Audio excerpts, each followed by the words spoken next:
இன்ஸ்டாகிராமில் எப்படி story view increase பண்ணலான்னு பார்க்கலாம் வாங்க. நீங்கள் ஸ்டோரி டெய்லி போடுறீங்கன்னா இந்த டிப்ஸ் உங்களுக்கு ரொம்ப யூஸ்ஃபுல்லாக இருக்கும். நமக்கு ஸ்டோரி வியூஸ் நிறையா வரணுன்னா ஃபஸ்ட்டு நம்ம ஸ்டோரி எப்படி இருக்குதுன்னு பார்த்துடலாம்.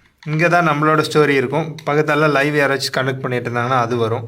தென் அடுத்த 3-4 பார்த்திங்கன்னா ப்ரைமரின்னு சொல்லுவோம். அதுக்கு அடுத்து வர 3 வந்து ஜென்ரல்னு சொல்லுவோம். வியூஸ் இன்க்ரீஸ் பண்ணணும் அப்படின்னா நம்ம கோல் என்ன பண்ணணும்னா நம்மளோட ஸ்டோரி அப்படி வச்சு ப்ரைமரியில் கொண்டு வர ட்ரை பண்ணணும். ப்ரைமரி ஃபஸ்ட்டு கொண்டு வரணுன்னா அதுக்கு 3 மெத்தட் இருக்குது. என்னென்ன மெத்தட்னா பீப்புள்கிட்ட இன்ட்ராக்ட் பண்ண வைக்கிறது. ஃபார் எக்ஸாம்பிள் போல் கண்டக்ட் பண்ணுறது, தென் Q&A கேட்குறது.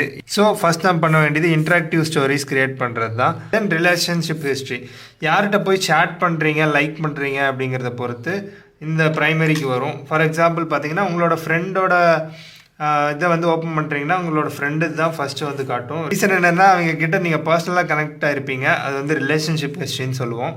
அடுத்து டைம்லினஸ், நீங்கள் ரெகுலராக போஸ்ட் போடும்போது முன்னாடி வந்துட்டுருக்கோம். ஃபார் எக்ஸாம்பிள் பார்த்தீங்கன்னா இப்போ 9 AM பண்ணுறீங்க அப்படின்னா அடுத்ததில் இந்த 1 PM பண்ணுங்கள், அடுத்து 4 PM பண்ணுங்கள். இந்த மாதிரி டைம் எக்ஸாக்டாக சொல்ல, இந்த மாதிரி கேப் விட்டு நீங்கள் பண்ணிகிட்டு இருந்தீங்கன்னா ஆட்டோமேட்டிக்காக ஜென்ரலில் இருக்கிறத ப்ரைமரிக்கு வந்துட்டே இருக்கும். ஸோ மோஸ்ட்லி இந்த ப்ரைமரியில் ஸ்டே ஆகிட்டே இருந்துச்சுன்னா பீப்புள் வந்து இன்ஸ்டாகிராமை ஓப்பன் பண்ணி அதுக்கப்புறம் உள்ளே வந்தோடனே உங்களுக்கு ப்ரைமரியில் இருந்துச்சுன்னா வியூ வரக்கான பாசிபிலிட்டி ரொம்பவே அதிகம்.